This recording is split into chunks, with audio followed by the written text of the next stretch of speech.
Son Excellence, le ministre Nissa Baraka, vous nous faites l'honneur d'être ici avec nous aujourd'hui. Chère audience, chers invités en vos titres, fonctions et qualités, mesdames et messieurs, au nom de la Konrad Adenauer Stiftung, la Fondation Konrad Adenauer, je vous souhaite une chaleureuse bienvenue à cet événement phare qui nous réunit ce soir.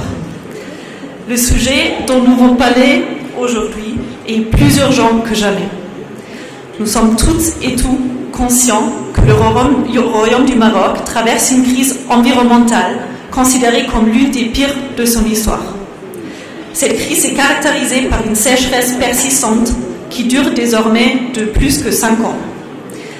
Face à cette situation grave et alarmante, le gouvernement marocain, sous les hautes orientations de Sa Majesté, a élaboré un plan d'action d'urgence pour lutter contre le stress hydrique et pour assurer l'approvisionnement de l'eau potable dans tout le Maroc.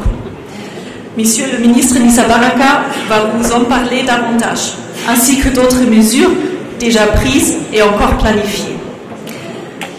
Outre les décideurs politiques, et c'est déjà mentionné par mon collègue Sébastien Wilde, il y a aussi une multitude d'autres acteurs qui jouent un rôle important dans cette situation.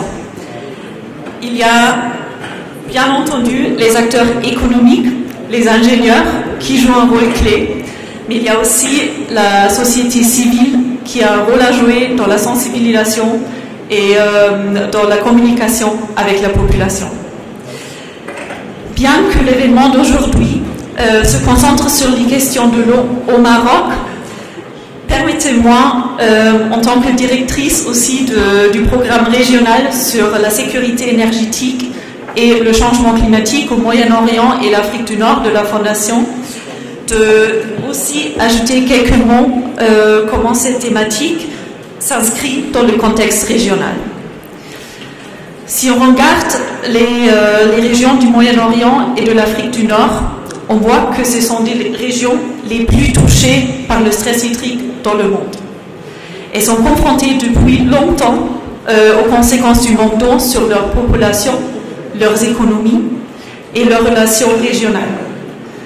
Selon les données de 2019, 12 de 17 pays de la région sont les plus exposés au risque d'une pénurie aiguë d'eau.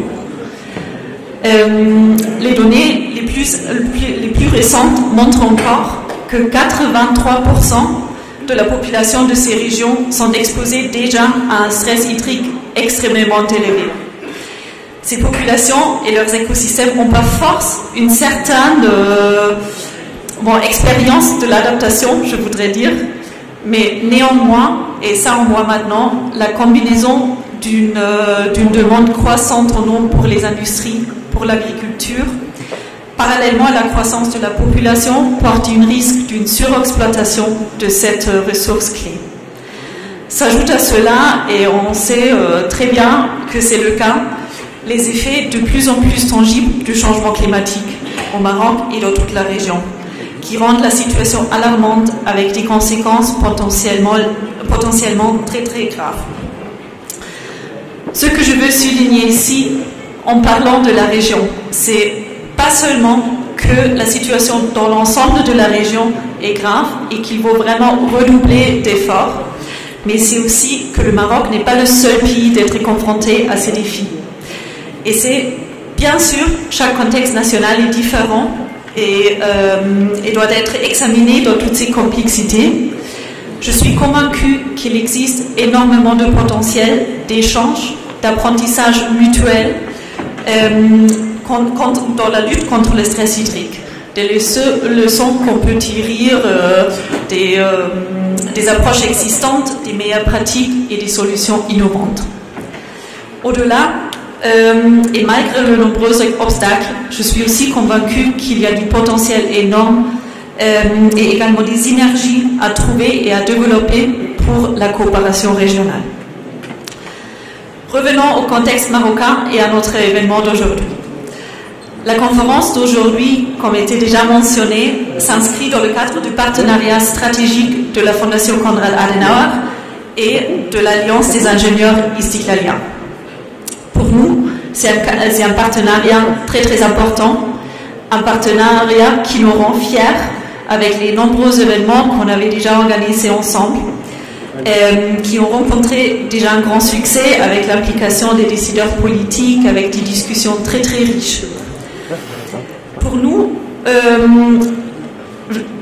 moi je suis convaincue que l'événement d'aujourd'hui va s'inscrire dans cette continuité et va aussi produire des discussions et des recommandations riches sur la thématique.